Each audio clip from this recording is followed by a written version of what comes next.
So it's the end of August here for us in subtropical Australia. It is really our spring. We kind of call it a warm, dry season here, but we are expected to get rain all this week. So I'm not sure how that's going to go for our garlic harvest, which is coming up soon. I thought I'd give you a bit of a tour just to show you what's growing in our garden here in subtropical southeast Queensland.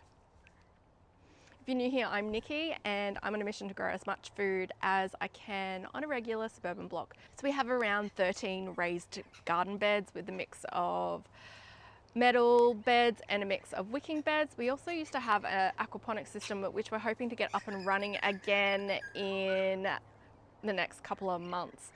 If you're here last year, that you'll know that I had a butcher bird that would swoop me in the videos around, it started around September, October and went right through until the end of November. So I'm hoping that he stays away from me for now. He hasn't swooped me in the garden yet. He's been swooping the kids on bikes, but we'll see how we go.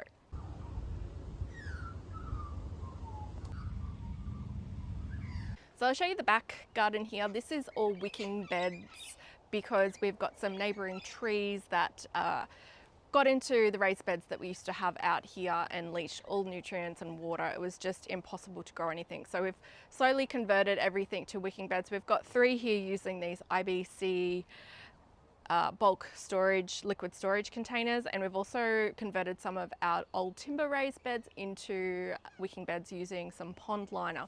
We do still have an area in a corner bed which isn't converted to a wicking bed, and I'm just using that for flowers and things that are pretty hardy to grow and things that I don't really care much about. So this garden bed here we planted out back in June. It looks good, but in comparison to the bed next to it with the beetroots over there, it is going slow. So this was a wicking bed that I cleared out because I was worried that there was drainage issues. And I found that the soil in it was basically clay. So I took out half of that soil and replaced it with some perlite and some fresh compost. It's still having problems, so I'm going to see how it goes. What I will do in this bed, everything aside from the root veggies, I'm going to do a chop and drop so the roots break down and create air pockets in there.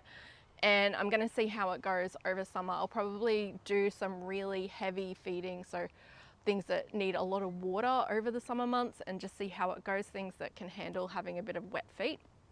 But I might have to completely take the soil out of this again and replace it with some really good quality soil. So in here we've got our carrots, we've got the beetroots, we did have a row of lettuce which we've harvested everything from. We're getting, these are just potted peas here, so the messy gems, we are harvesting loads of these at the moment, which has been really nice. And the broccolis are just starting to head up. I also, here I've got some interplanted rocket mustard in here, and I just come and I like chop the tops off of that and then wash it and put it in my fridge so I've got easy access salad greens.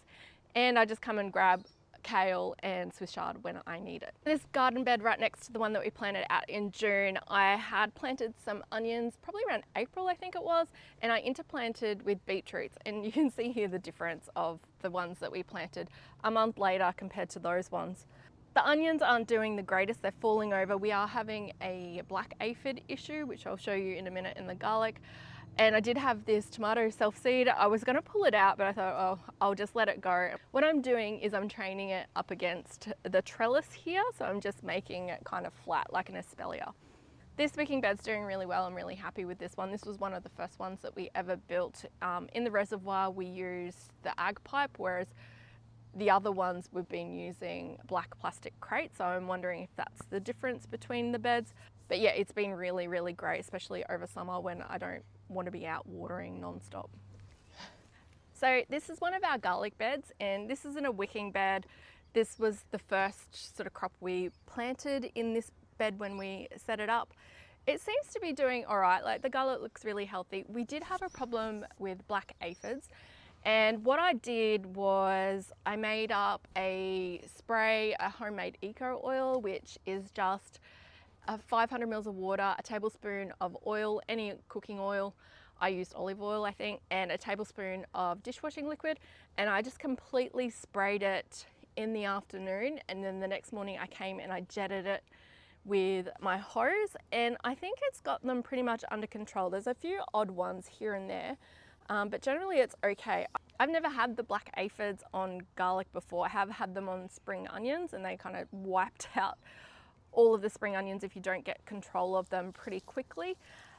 These ones aren't starting to bulb up like some of the ones out the front, and I'm just concerned because it isn't a wicking bed and I haven't actually installed any kind of way to fully drain the bed that they're going to rot before I get them out, but we'll see how it goes. We'll probably, as for all of our garlic at the moment, we have stopped irrigation, so I'm no longer filling up the reservoir, but obviously if it rains it's going to fill up.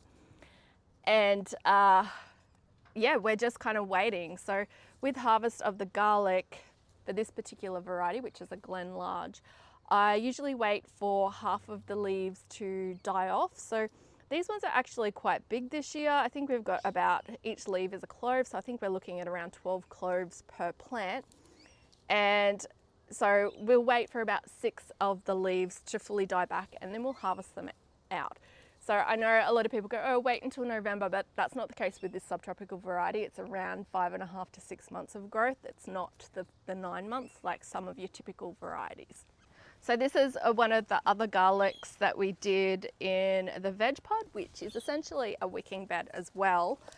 It does have kind of like sectioned reservoirs, so you've obviously got parts where it's quite shallow. These ones probably started growing the fastest when we planted them, so they are kind of, they seem like they're a little bit further along than the rest of the garlics. But yeah, we're just going to wait for them to die back a bit more. It is very strange, if you can see over here, we've got this backed up against my greenhouse here, but you'll see like there's a lot of fallen over here, and I don't know if that's like a rodents or something trampling them, or if it's something to do with being next to the greenhouse. I'm not 100% sure, but we'll see what they look like when they come out. On the other side of my veg pod, I have everything that I planted out this month, early August. We've got our beans on the edges, we've got a row of lettuce and some beetroot seeds that we scattered, and a zucchini. Again, with the zucchini positioning, I would rather it probably around about here, but because of the reservoir holes, I wanted to make sure that it had full access to a deep area of soil / water. It's going to take over, but hopefully by the time it really gets going, my lettuce are out, the beans will hang over the side, and the beetroots will kind of add as a border. So if you watched my video on planting, you'll know that it wasn't quite cold when I planted these. The beans came up, so these were the beans that came up that I planted direct. The zucchini didn't, so I had to plant one of the backup plants. All of my other beans that came up, I've just scattered around the garden, so you'll see them on the edges of my flower beds and also the strawberry bed. The strawberries are looking really good. I've eaten a few, but they're not very sweet, so I think I need to do something to the soil. I've never had a great deal of success growing a lot of strawberries, so I'm pretty happy with what we've got so far this year. So we're out in the front garden now. This is probably the most productive area at the moment. It gets full sun pretty much year round.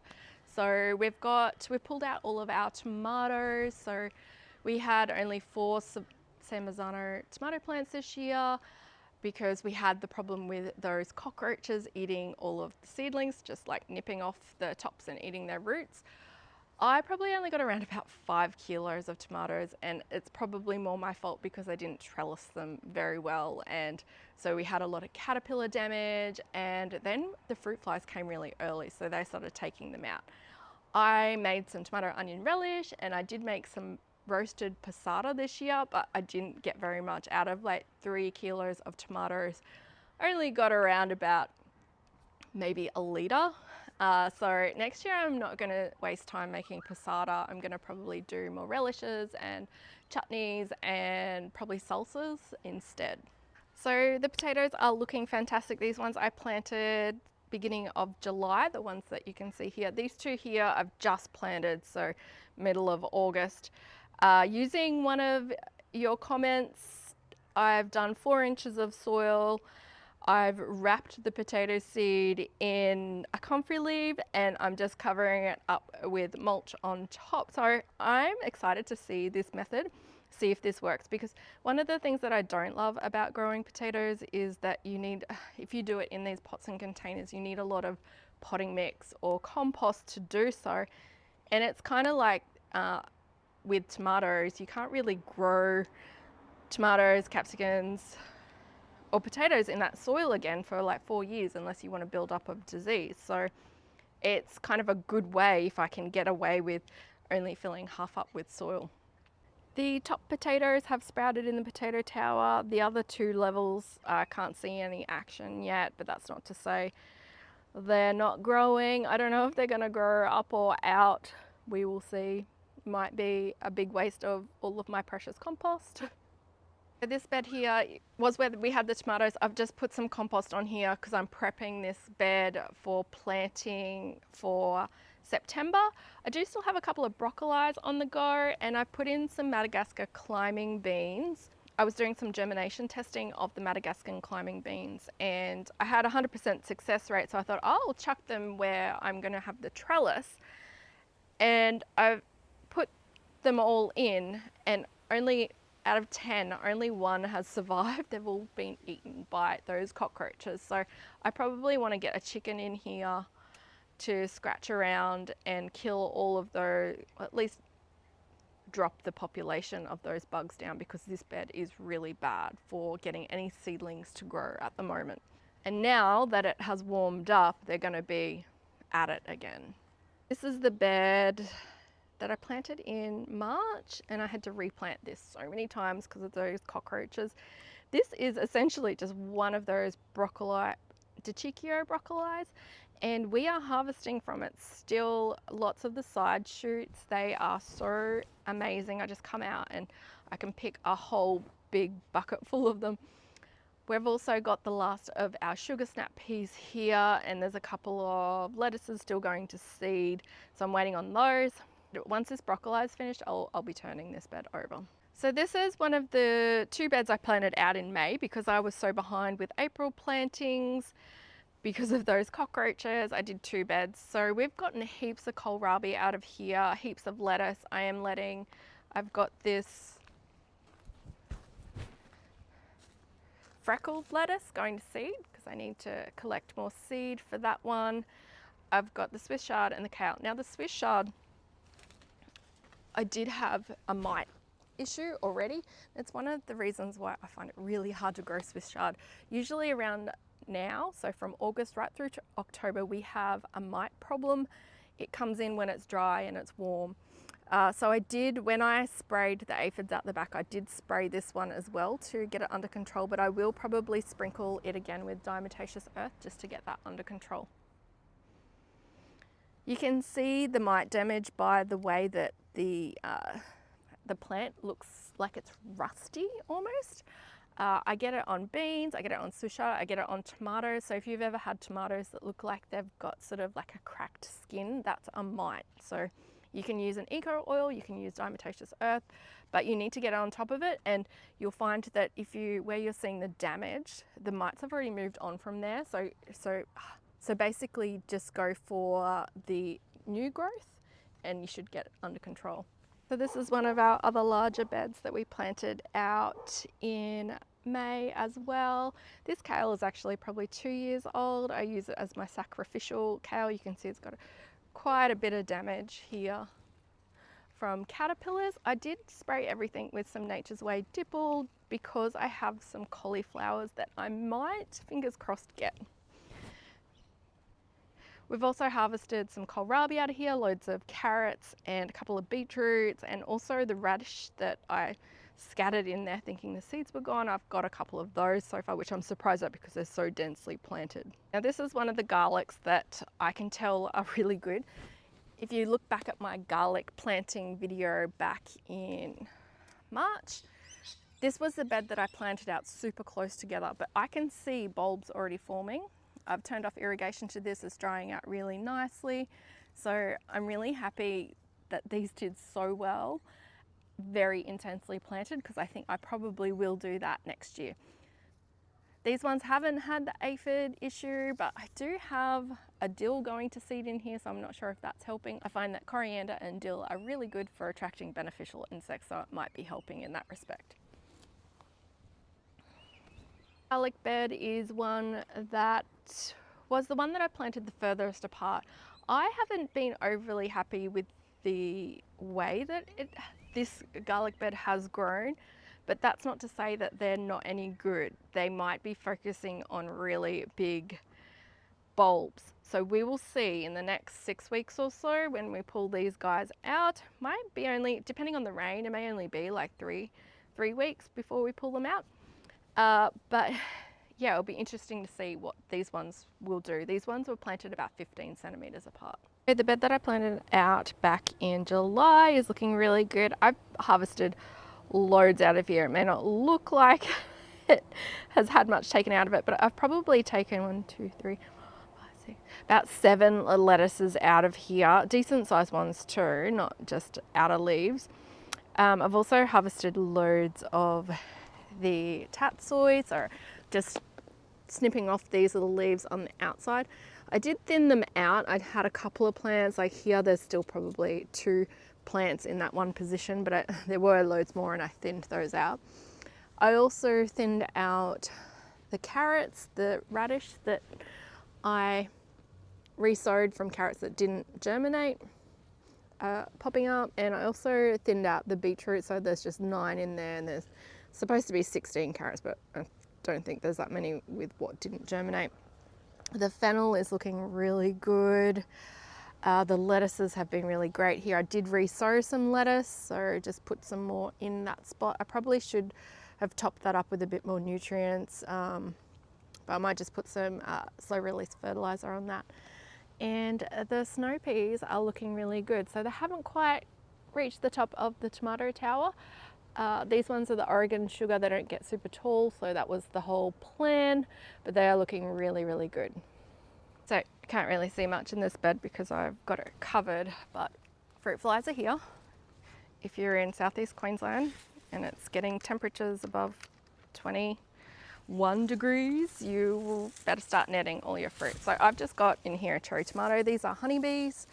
I love them. They're little yellow ones. They look like little bees. They've got the little pointy tip on the end. I've also got in here rocket, which I've been patiently waiting for it to go to seed. It's just, it looks terrible. I think it's going to, yeah, there's some flowers on it. There's also nasturtium and there's sweet potatoes in here. So the sweet potatoes I will start taking cuttings of in the next few weeks to plant out in probably late September, early October for Anzac Day harvest.